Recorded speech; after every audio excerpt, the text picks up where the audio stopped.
welcome to the deep dive. So you guys sent in Mindset, The New Psychology of Success by Dweck, and we are going to dive deep into it today, all about the power of mindset. Yeah, it's really about understanding how our mindsets, how we think about our abilities, really impact everything we do in life. Exactly. And this is, we're going to be pulling out some key insights, hopefully some really useful takeaways that you guys can apply to your own lives. And we'll cover the two basic mindsets that Dweck talks about, the fixed mindset and then the growth mindset. Yeah, the fixed mindset being the belief that your qualities are kind of carved in stone. Well, This is who I am. I have this much intelligence, this much talent, and that's that. right. Like you're either good at something or you're not. Right. And then the growth mindset, which is the belief that your basic qualities are things that you can cultivate through your efforts. So if you work at something, you can get better.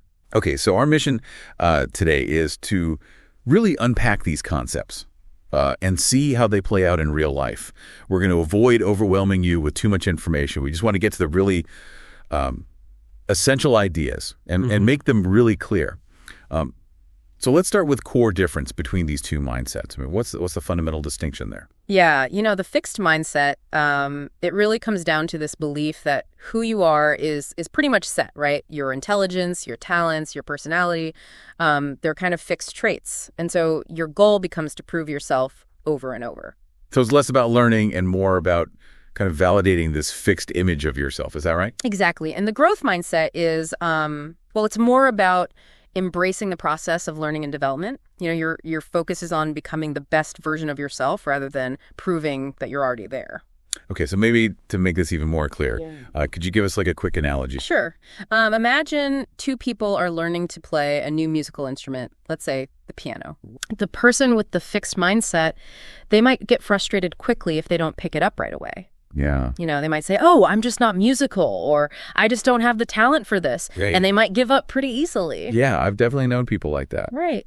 But the person with a growth mindset, they see those early struggles, those mistakes, as part of the learning process. So as opportunities to learn and grow. Right. They believe that with practice and dedication, they can eventually become proficient, even if it takes time. It makes sense. So let's really get into what a fixed mindset actually looks like in practice. And I know one thing the source really highlights is this kind of constant need to prove yourself. Like, can you talk more about that? Yeah, absolutely.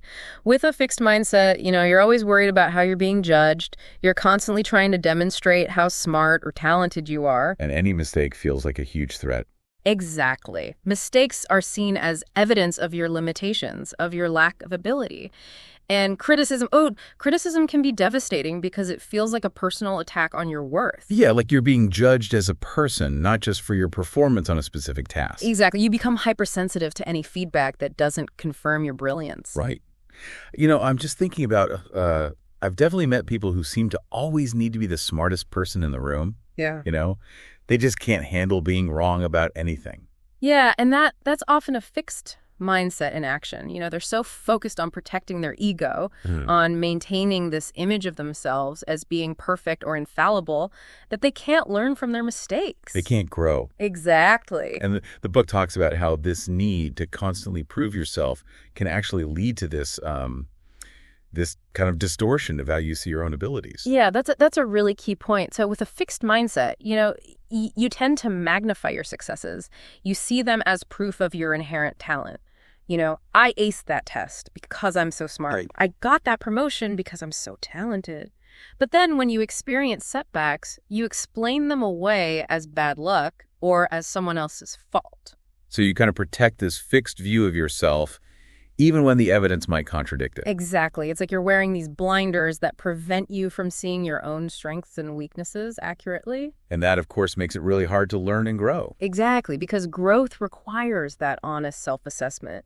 You need to be able to see where you need to improve. And this distortion of reality, it doesn't just apply to how we see our intelligence. It also applies to how we see our personality, what the book calls our personality mindset. So we can have a fixed mindset about our character traits as well. Exactly. So, we might believe that we're inherently kind or selfish, or we're inherently introverted or extroverted, and then we act in ways that confirm those beliefs. And we might even avoid situations that challenge those beliefs. Exactly. And so we end up kind of stuck in these fixed roles. Right, because if you believe you're inherently shy, you might avoid social situations that could actually help you become more outgoing. Precisely. So the fixed mindset, it really can be a self-fulfilling prophecy. And it's not just a personal thing, right? The book talks about this concept of CEO disease, which is basically a fixed mindset playing out at the leadership level. Yeah, that's a great example of how a fixed mindset can operate in the real world.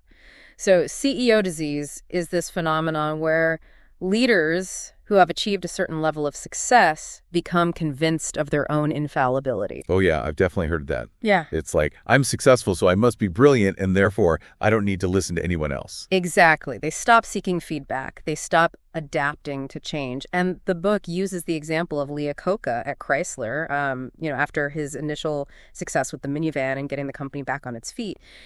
He basically became, convinced that he knew what was best for the company, even when the market was changing around him. So his past successes kind of solidified his belief in his own inherent ability to always make the right decisions. Exactly. And so he ended up making some really, really bad calls, sticking with outdated models and failing to innovate. So the lesson here isn't just that markets change, but that a fixed belief in your own past brilliance can actually blind you to those changes. Exactly. It's like success can become its own trap. That's a really interesting point. And speaking of traps, the source also really emphasizes how failure is perceived in a fixed mindset. It's not just something you do, it becomes who you are. Yeah, that's a really important point. So in a fixed mindset, failure is seen as a reflection of your inherent worth. You don't just fail at something, you are a failure. And that's a really heavy burden to carry. Absolutely. It's like that New York Times article the book mentions, where the author talks about how people shift from saying, I made a mistake, to saying, I am a mistake. And this is incredibly damaging because it prevents you from learning from your mistakes. If you believe that failure is a fundamental part of who you are, then why even bother trying? Yeah, because any effort is just going to confirm your inherent lack of ability. Exactly. And the book gives this really heartbreaking example of, this 3-year-old boy, Robert, who didn't get into this prestigious preschool. Yeah. And how his parents' perception of him completely changed after that. Like they no longer saw him as their brilliant little boy. Right. It's like that one setback, that one rejection suddenly defined him in their eyes. And it just shows how deeply ingrained this fixed mindset can be, even in how we view young children. Absolutely. It's really sad. And I was just thinking about, Carol Dweck herself, the author, talks about how she used to avoid competitions when she was younger. Yeah. Because she was so afraid of failing. Right. And she was actually really good at the things she was avoiding, like spelling bees and French competitions. Right. But the fear of not winning, the fear of losing her identity as a winner was just too great. Right. And that's really common with a fixed mindset.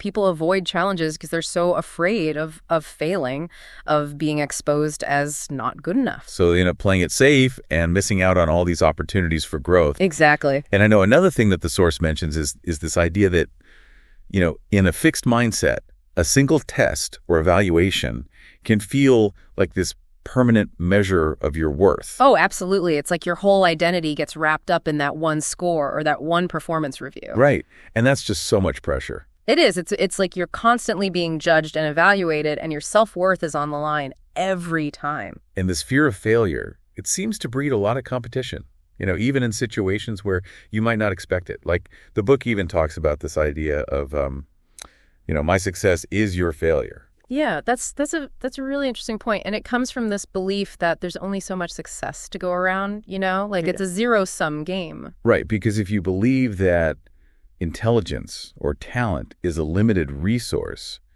then someone else's achievement can feel like a threat to your own. Exactly. It's like if someone else is doing well, it means that you're doing worse. So you're constantly comparing yourself to others. Right. And you're always trying to come out on top. And that just sounds so exhausting. It is. It's really draining. And it prevents you from celebrating other people's successes. Because their success feels like your failure. Exactly. And I know another key idea from the book is this concept that in a fixed mindset, you have to already be, rather than having the opportunity to become. Yeah, that's a really powerful way to put it. So with a fixed mindset, there's this pressure to arrive fully formed. Right. You have to already possess the qualities that you value. Exactly. You can't be a work in progress. You have to be the finished product. And that just sets you up for failure. Right. Because no one is perfect. Absolutely. And it also ignores the fact that we're all constantly learning and growing. And that growth is what makes life interesting and meaningful. Exactly. And, this idea of having to be rather than become is really evident in a lot of different areas. Like the book talks about these elite military pilots in the book, The Right Stuff. Oh, yeah, the test pilots. Right. So, these pilots, they were chosen for this incredibly dangerous and demanding program because they were seen as having this right stuff. Like they were born with it. Exactly. They were seen as being inherently superior to other pilots. And they really bought into this belief. So their identity was tied to this idea of being naturally gifted. Exactly. And so they were very resistant to any suggestion that they needed to train or practice or improve in any way. Because that would imply that they weren't already perfect. Right. And the book contrasts these pilots with Chuck Yeager, who was, the first pilot to break the sound barrier. And Yeager, he had a much more growth-oriented perspective. He believed that his skill as a pilot came from hard work and experience, not just from some innate talent. So he was always striving to improve, always pushing his own limits. Exactly. And that's a really key difference between a fixed mindset and a growth mindset. And I'm just thinking about, how fragile the fixed mindset can be because it's so dependent on external validation. Yeah, and that's a really good point. And the book gives us this really, really tragic example of a French chef who died by suicide after his restaurant lost a star in the Michelin Guide. Oh, yeah, that was a really powerful story. It is, and it just shows how deeply a fixed mindset can tie your self-worth to external measures of success. Right. It's like if you believe that your worth is determined by your achievements or your accolades, then any setback can feel like a complete annihilation of your identity. Exactly. And that's just a really, really dangerous way to live. Yeah, it's like living in a constant state of performance anxiety. And I'm thinking about the example from the movie Groundhog Day.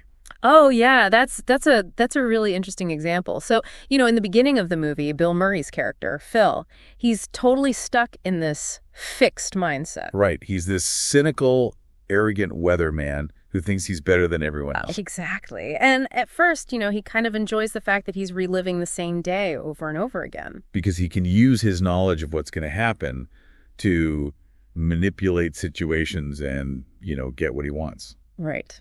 But eventually that starts to wear on him. Yeah, it becomes this existential nightmare. Right. And it's only when he starts to shift to a growth mindset that he starts to find some meaning and purpose in his life. So he starts learning new skills. He starts trying to genuinely help other people. Exactly. And that's when he finally breaks free from the time loop. So the message there is that, even when you're literally stuck in the same day, you can still grow and change. Absolutely. Okay, so we've talked a lot about the fixed mindset and what it looks like and the dangers of it. Let's shift gears now and talk about the growth mindset. So what does that look like in practice? What are some of the key features of a growth mindset? Yeah, so a growth mindset, it really comes down to this belief that your basic qualities are things that you can cultivate through your efforts. Your intelligence, your talents, your personality, these are not fixed traits. Right. They're things that you can develop. Okay. And so the focus is on learning and growth, on stretching yourself and pushing your limits. So it's about the process, yeah, not just the outcome. Exactly. And, the book gives all these amazing examples of people who were not considered to be, geniuses or prodigies, but who went on to achieve extraordinary things. Like who? Well, like Charles Darwin, for example. Oh, interesting. He was actually considered to be a pretty mediocre student when he was younger, but he had this incredible curiosity and this passion for learning, and he just kept pursuing his interests, even when other people doubted him. So he wasn't afraid to fail. He wasn't afraid to look stupid. Exactly. Yeah. And he ended up revolutionizing our understanding of the natural world. That's amazing. And what about other examples? Oh, there's so many. Like Leo Tolstoy, the author of War and Peace, he was a terrible student. He flunked out of college. Wow. But he had this burning desire to write, and he just kept at it. He kept practicing, he kept learning, and he eventually became one of the greatest novelists of all time. And I know the book also mentions Ben Hogan, the golfer, Yes. who was, not a natural athlete, but who became one of the greatest golfers of all time through sheer hard work and determination. Exactly. And then there's Cindy Sherman, the photographer, and Geraldine Page, the actress. Both of them were, kind of late bloomers. Right. They didn't achieve widespread recognition until they were in their 40s. Right. But they both had this incredible work ethic and this belief that they could keep improving. So their success wasn't based on some innate talent, but on their dedication and their willingness to keep learning. Exactly. And all of these examples, they really challenge this idea that success is all about natural ability. Right. It's really about mindset and effort. Exactly. And I know another key feature of a growth mindset is how you view information about your current abilities. Yeah, that's a really important point. So with a growth mindset, you're much more open to feedback, even if it's negative. Because you see it as an opportunity to learn and improve. Exactly. You're not afraid of being wrong. You're not afraid of making mistakes. Right. Because you know that mistakes are just part of the learning process. So you don't take criticism personally. Exactly. You see it as information that can help you get better. And the book gives this really inspiring example of a wrestler named Miranda. Oh, yes, Miranda. She's amazing. So she was a really good wrestler, but after a particularly tough loss, someone told her, you're a joke. Yeah, I can't believe someone would say that. I know, right? Yeah. But Miranda, she didn't let that comment destroy her. She actually used it as motivation. So she had this growth mindset, this belief that she could improve. Exactly. And she was also driven by this principle that her mother had instilled in her, which was to really explore your potential, to never give up on yourself. That's beautiful. I know, right? And so Miranda, she just kept training and working hard, and she actually ended up winning an Olympic bronze medal. Wow. And then, get this, she decided to go to Yale Law School.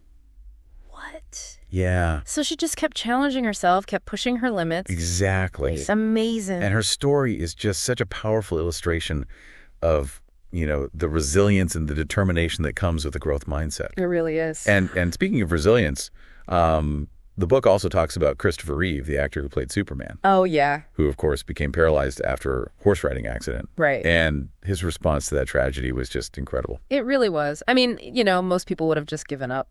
Right.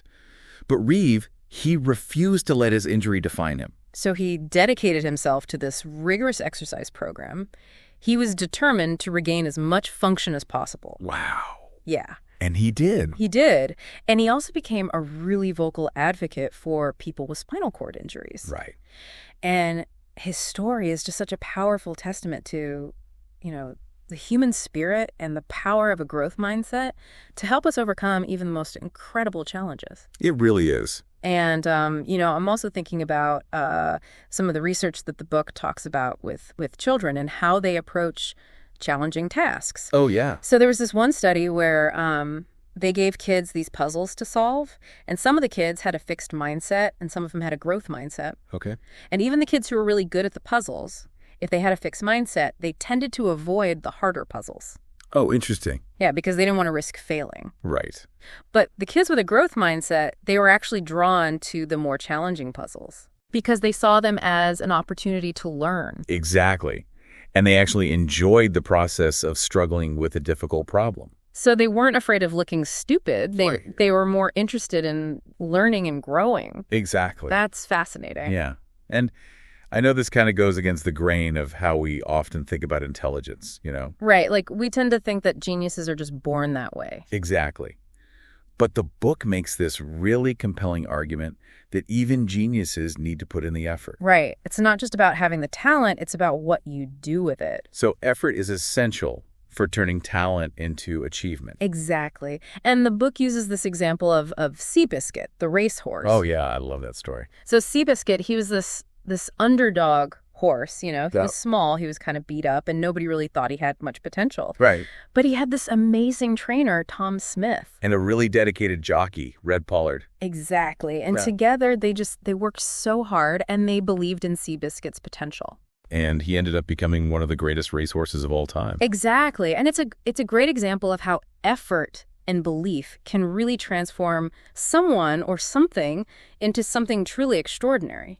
And it really highlights how much of what we consider to be natural talent is actually the result of, years of hard work and dedication. Absolutely. And, this brings up an interesting question that the book raises, which is, if people have already proven themselves, if they've already achieved a certain level of success, why do they still feel the need to constantly prove themselves? Yeah, that's a really good question. And I think it comes down to insecurity, Even if you've achieved a lot, if you have a fixed mindset, you're always going to be worried about being exposed as a fraud. Like you're not really as talented as people think you are. Exactly. And so every new challenge, every new opportunity becomes this test. A test to prove that you're still worthy. Exactly. And it's a never-ending cycle because you can never really prove yourself once and for all. Right, because there's always going to be another challenge, another opportunity for failure. Exactly. And so you end up spending your whole life trying to validate this fixed image of yourself rather than just enjoying the process of learning and growing. And that's such a shame because growth is really where the joy and the fulfillment are. Absolutely. Okay, so we've talked about the two main mindsets, the fixed mindset and the growth mindset. Let's now look at some specific areas where the growth mindset really shines. And I know education is one of those areas. Yeah, absolutely. So in education, a growth mindset can make a huge difference in how students approach their learning. They're more likely to embrace challenges, to persevere through setbacks, to see mistakes as opportunities for learning. And the book is some really compelling examples of, how a growth mindset can lead to better academic outcomes. Yeah, like there's this one study with junior high students where they found that students with a growth mindset actually improved their grades over time, especially when they were transitioning to a new school environment. So they were able to adapt to this new, more challenging setting. Exactly. But the students with a fixed mindset, their grades tended to stay the same or even decline. Oh, interesting. So they weren't able to adjust to the increased demands. Right. And they often blamed their lack of ability or their teachers for their poor grades. So they weren't taking ownership of their learning. Exactly. And there's another study that the book talks about with pre-med students who are taking this really tough organic chemistry course. Yeah, organic chemistry, that's a tough one. It is. And the researchers found that the students who had a growth mindset, they were much more likely to succeed in the course. Because they were more willing to put in the effort to try different study strategies. And when they didn't do well on a test, they didn't just give up. Right. They saw it as an opportunity to figure out what they needed to do differently. Exactly. But the students with a fixed mindset, they were much more likely to just conclude that they weren't good at chemistry. So they gave up, even though they could have improved with more effort. Exactly. And that just shows how limiting a fixed mindset can be. Absolutely. And the book also talks about this really cool program called Brainology, which is all about teaching kids about brain plasticity. Yeah, I love that program. And the idea is that, when kids understand that their brains can actually grow and change, that they're not stuck with the intelligence they were born with, they're much more likely to adopt a growth mindset. And they're more motivated to learn. Exactly. So it's about giving kids this sense of agency, this belief that they can actually control their own learning and development. Right, because if you believe that your intelligence is fixed, then why bother trying to improve it? Exactly. But if you believe that your brain can grow and change, then you're much more likely to see challenges as opportunities for learning. And you're more likely to persevere when things get tough. Absolutely. And the book also makes this really interesting distinction between, how fixed mindset students and growth mindset students approach the idea of taking charge of their learning. Yeah, that's a really important point. So fixed mindset students, they tend to focus on getting good grades as a way to prove their intelligence. Right. They want the A, but they're not necessarily interested in the learning itself. So they're focused on the outcome, not the process. Exactly. But growth mindset students, they actually enjoy the process of learning. They're curious, they ask questions, they want to understand things deeply. Exactly. And they're not afraid to make mistakes because they know that mistakes are part of learning. So they're more likely to take risks, to experiment, to try new things. Absolutely. And they're also more likely to seek out help when they need it. Because they don't see asking for help as a sign of weakness. Right. They see it as a way to learn and grow. And the book gives us this really great example of a boy named Mike who was, this incredibly precocious child. Like he was reading at a very young age and he was just really, really bright. Yeah. But what really stood out about Mike was his love of learning.